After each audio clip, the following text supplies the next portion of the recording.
Honor your season. For everything, there is a season, and a time for every purpose under heaven. According yan sa Ecclesiastes 3 verse 11. Marami sa atin ang madalas lagi nagmamadali. Sa pagkain pa lang, madalas gusto natin instant. Pag bumagal yung wifi, nainis na tayo agad. Lalo naman pag naipit tayo sa traffic. Even sa mga panalangin natin, madalas gusto natin instant. But the Lord said, He has made everything beautiful in His time. Sabi yan sa Ecclesiastes 3:11. Sabi naman sa Isaiah 60 verse 22, By the time is right, I, the Lord, will make it happen. Alam ni Lord ang proper timing niya sa lahat ng bagay. Madalas may mga pangako ang Diyos na hindi agad tinutupad dahil inihahanda pa tayo. At kung mamadaliin natin, nagiging chaotic ang mga bagay-bagay. Katulad na lang ng story ni Abram at Sarai. Pinangakuan sila ng Diyos ng isang anak na magiging tagapagmana ni Abram at tagapagpatuloy ng kanyang lahi. Dahil sa sobrang tagal at wala pa silang nakikitang katuparan sa promise ng Diyos sa kanila, naisipan ni Sarai na ibigay na lang ang kanyang alipin na si Hagar kay Abram, upang sa pamamagitan ni Hagar ay magkaanak sila. At nagdulot ito ng kaguluhan. Dahil napuntis nga si Hagar, inamak nito si Sarai, pinagmalupitan ito ni Sarai hanggang sa ito'y tumakas.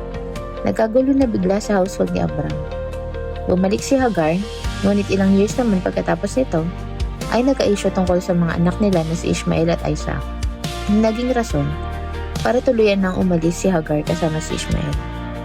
25 years ang hinintayin ni Abram at Sarai bago nila masilayan ang anak na ipinangako ng Diyos.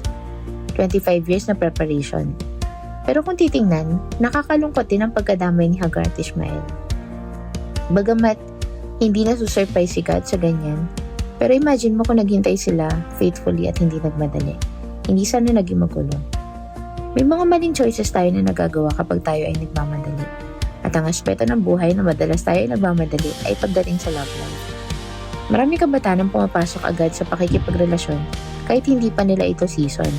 Kaya maraming nabubuntis ng maaga, na heartbroken unnecessarily at hindi na ma-maximize yung time sana nila for growth and learning. May mga nagpapakasal din na hindi pa handa at natatrap sa marriage na pinagsisisihan nila. Kahit sa trabaho, meron din yan. Yung nagmamadali kang ma-promote kahit wala ka pang right skills and mindset para sa stage na yun. There is beauty in honoring your season. Hindi ka nang pinaghihintay, pinag-prepare ka. Para pag dumating yung right timing, handa ka na. Complete na yung skills, wisdom, and resources mo for the next stage. Trust God's timing. Never siyang na-late. Ikaw kapatid, kamusta ang iyong paghihintay sa sagot ng Diyos sa iyong mga panalangin?